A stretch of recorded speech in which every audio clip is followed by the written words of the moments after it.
Good evening. This is Tuesday, November 25th, 56 days until the inauguration of President-elect Barack Obama. It is a done deal. The man whose campaign for president began with the idea that he alone among the major candidates stood against the invasion of Iraq will be keeping President Bush's war chief as his own. Our fifth story on the countdown, sources telling three different news organizations, including this one, that Robert Gates will remain as Secretary of Defense for at least 1 year.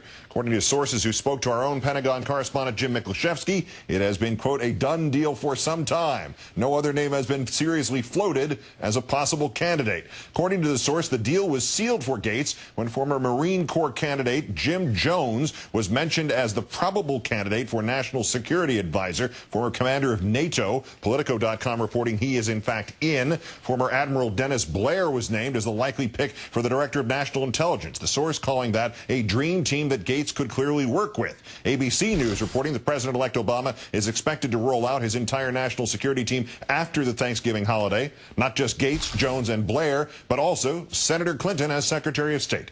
And Dr. Susan Rice, an Obama foreign policy advisor during the campaign, as ambassador to the United Nations. Time now to call in our own Howard Fineman, senior Washington correspondent for Newsweek magazine and not in the new cabinet. Good evening, Howard. Hi, Keith. Does this appointment, presuming this is correct, and it's so widespread one has to assume it is, does it say more about Obama or about Rumsfeld, or should we be focusing on how different a defense secretary Mr. Gates has been from Mr. Rumsfeld? Well, I think it says a lot about both Obama and Gates. Barack Obama was advised many, many months ago, especially as the economy deteriorated, that he needed to focus on that and he could use some continuity at the Pentagon. And that's what he's done here. He's got enough to deal with trying to rescue the economy. He's going to leave things pretty much alone, at least at the beginning at the Pentagon. But it was that new team, and it was the fact that Gates has been in many ways the anti-Rumsfeld.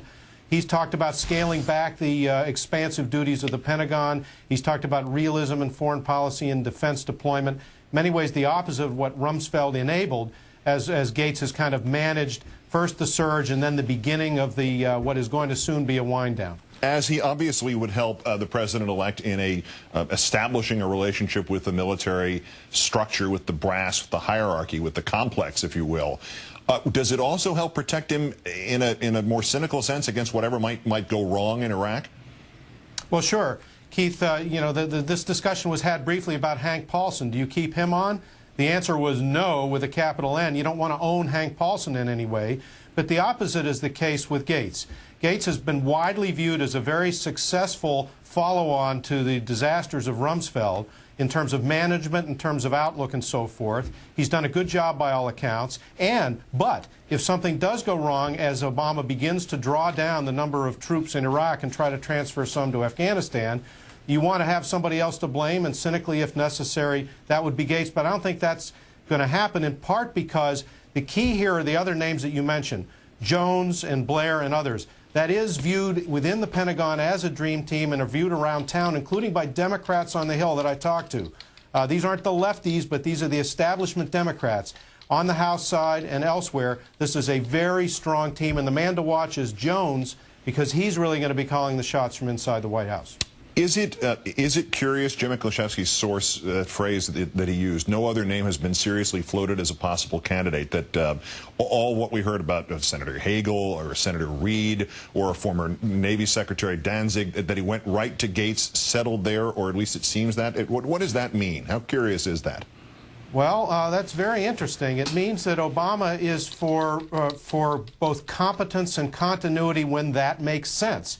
I mean, the old notion of the conservatives that personnel is policy, that it's key whom you pick because of their predetermined policy views, is not the way Obama views the world, and that's not the kind of people he's picking.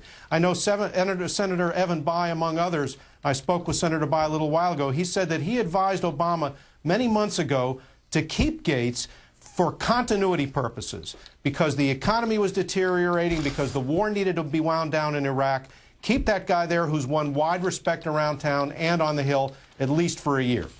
And how does at least for a year fit into this equation? How does the secretary seem or avoid seeming like a lame duck?